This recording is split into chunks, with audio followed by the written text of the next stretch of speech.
మోకాళ్లలో గుజ్జును పెంచి నొప్పిని తగ్గించి సర్జరీని దూరం చేసే ఫ్రీడమ్ వాక్. ఇచ్చారు మీరే. హ్మ్. కడప పార్లమెంట్ పరిధిలో హ్మ్.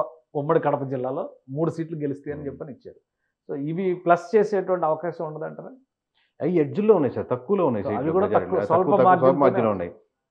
ఇంకోటి వైసీపీకి సంబంధించి హ్మ్. ప్రభుత్వ పాలసీల మేనిఫెస్టోనా ఏది ప్రజల్లో అంత వ్యతిరేకత తీసుకొచ్చింది అనుకుంటారు మీ లెక్క ప్రకారం? సార్ కోర్ ఎక్కువ కన్‌ఫ్యూజ్ అయ్యిందండి జనాలు. ఇంత క్లీన్ స్వీప్ అయిపోద్దా వైఎస్ఆర్‌సీ? ఇక్కడ క్లీన్ స్వీప్ కాలేదు వైఎస్ఆర్‌సీపీ. ఆబ్వియస్‌గా వైఎస్ఆర్‌సీపీకి ఉన్నటువంటి కోర్ ఓట్ బ్యాంక్ 35%, 38% ఉంది. అది ఉంది ఇంకా అక్కడే. నెక్స్ట్ ఇంకో 15% యాడ్ అయ్యుండొచ్చు. దీనికే ఉంది. మధ్యలో ఒక 15, 20% షిఫ్ట్ అవుతుంది. దానికి కారణాలు చెప్పుకుంటే వన్ బై వన్ ఇంతకుముందు మనం చాలా సార్లు ప్రీ పోల్‌లో కూడా డిస్కస్ చేసాం.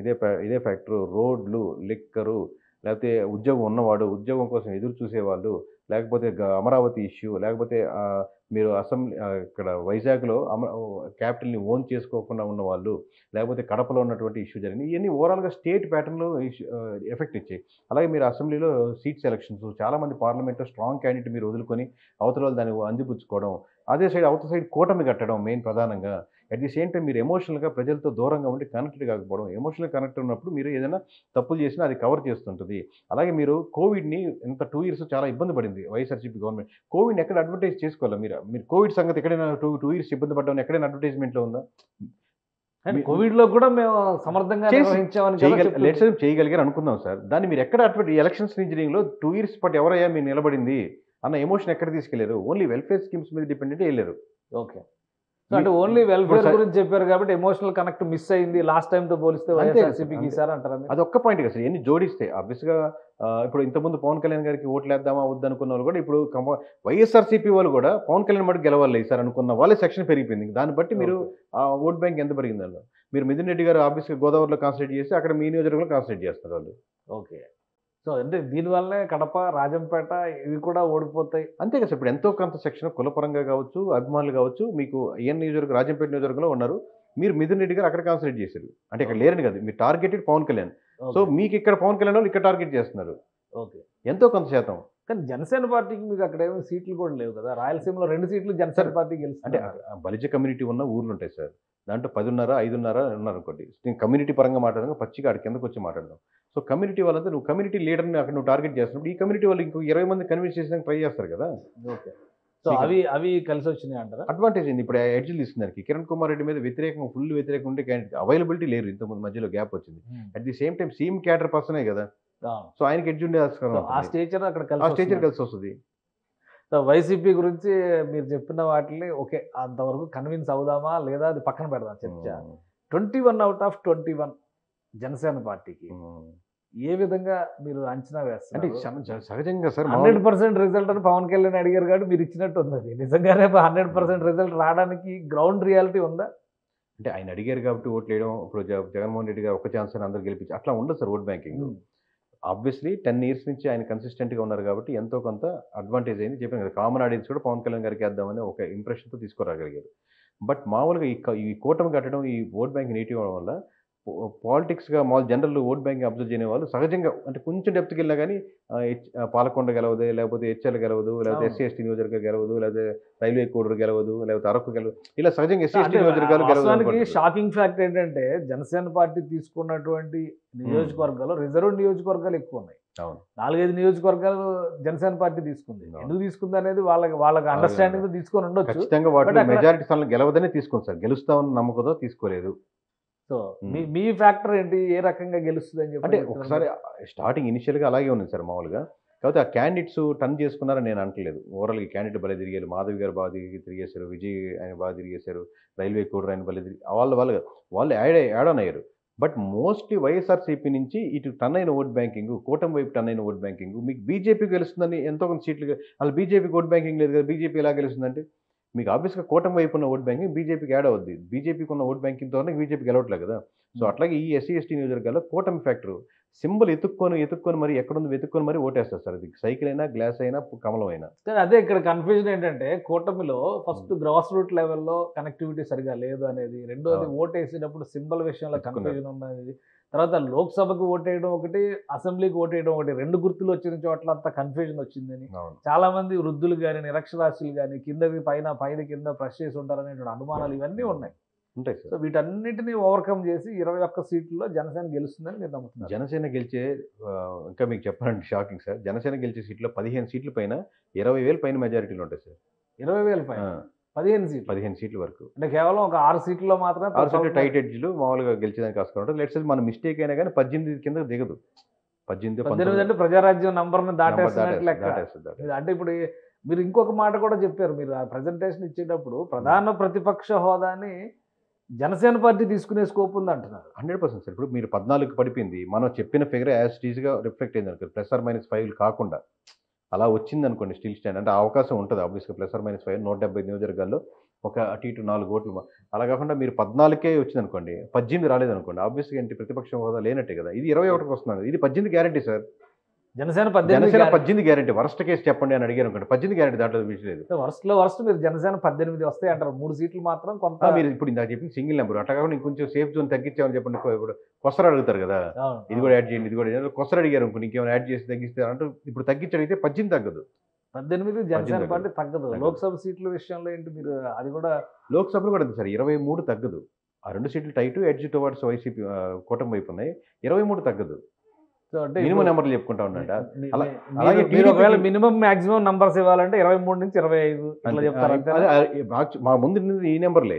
కానీ మీరు టాప్ ప్రయారిటీ, మీరు ఇప్పుడు ఏ నంబర్స్ చెప్పారో ఆ నంబర్స్ టాప్ ప్రయారిటీ. 100% ఇదే స్టాండ్ తీసుకున్నాం. మీరు అడిగితే ఇది ఇంకొంచెం తగ్గించి ఎంత చెప్పగలుగుతారు, మీ మినిమం లీస్ట్ ఎంత అంటే అది. సో పవన్ కళ్యాణ్ మెజారిటీ మీదే ఎక్కువ చర్చ జరుగుతుంది.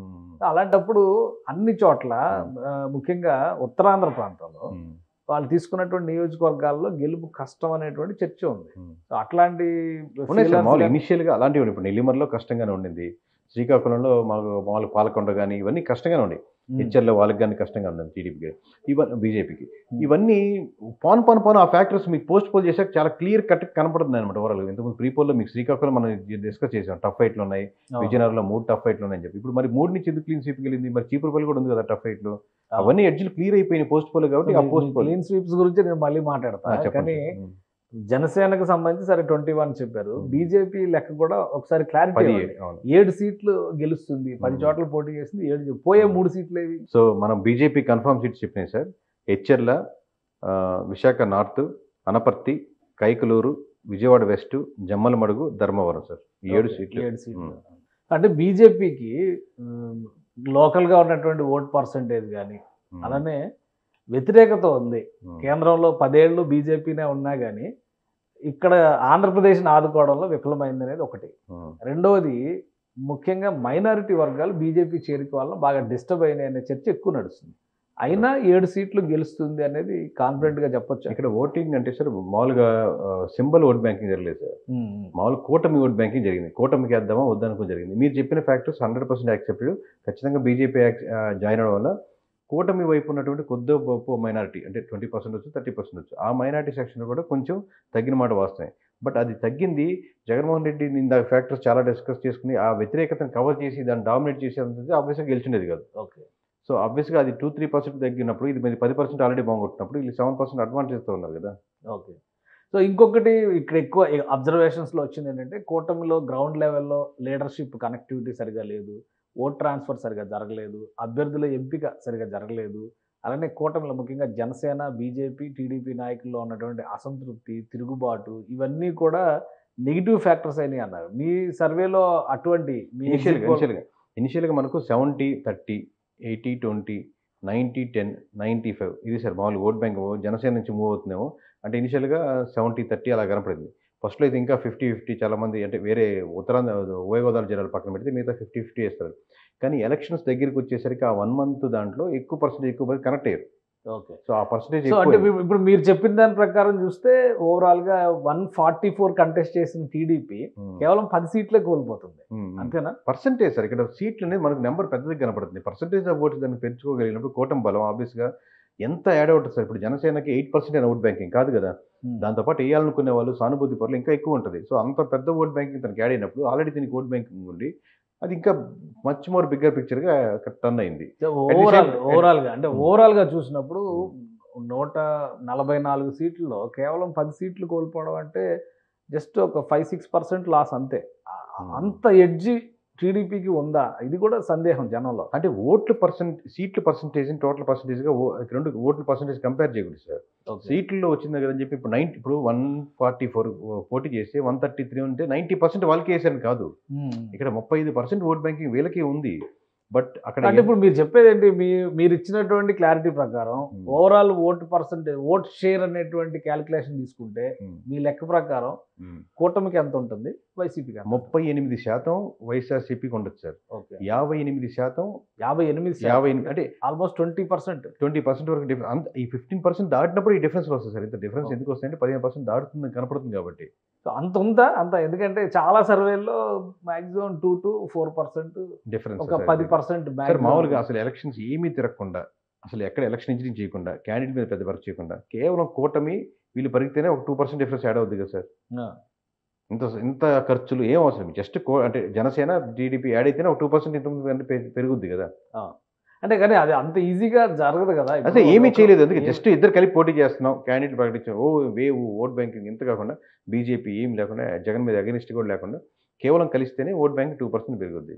సో మీ లెక్క ప్రకారం లాస్ట్ టైం జరిగినటువంటి ఫ్యాక్టర్స్, లాస్ట్ టైం ఏంటంటే 4 ముక్కలుగా పోటీ చేశారు. అటు బీజేపీ వేరుగా పోటీ చేసింది, కాంగ్రెస్ వేరుగా పోటీ చేసింది, అలానే జనసేన లెఫ్ట్ పార్టీస్ బీఎస్పీ కలిసి ఒక కూటమిగా పోటీ చేసింది, టీడీపీ ఒకవైపు పోటీ చేసింది, వైసీపీ ఒకవైపు పోటీ చేసింది. కానీ ఇన్ని చీలికలు ఉన్నాయి కాబట్టి లాస్ట్ టైము ఒక చీలిక ఎక్కువ ఉండడం వల్ల కన్సాలిడేట్ అవడంలో కొంత ప్రాబ్లం అయిందని. ఇప్పుడు 2 వర్గాలుగానే బరిలో దిగినటువంటి పరిస్థితి ఉంది. దీనివల్ల అడ్వాంటేజ్ ఎక్కువ జరిగింది అంటారా? ఎందుకంటే మీరు చెప్పిన పర్సంటేజ్ చాలా పెద్ద పర్సంటేజ్ అవుతుంది. 38 ప్లస్ 40 అనుకుందాం, వాళ్ళకి దగ్గర 55 వచ్చింది అనుకోండి సార్. మామూలుగా 15%, అంటే 15% వేరే 15 తగ్గదు సార్. తగ్గదు 15% అనేది మీరు ఇందా చెప్పారు. ప్రతి ఒక్కటి ఎక్స్ట్రీమ్ అడుగుతున్నారు కదా మీరు, మినిమం 15 తగ్గదు, 10కి తగ్గకుండా ఉండదు, అంటే 10 పైన పెరగకుండా ఉండదు. సో అంత పర్సంటేజ్ ఉంది కాబట్టి 6 జిల్లాలు క్లీన్ స్వీప్లు ఇచ్చారు. లాస్ట్ టైం 151 సీట్లు గెలుచుకున్నటువంటి వైఎస్ఆర్సీపీ ఓవరాల్ గా క్లీన్ స్వీప్ చేసిన జిల్లాలు 4 మాత్రమే.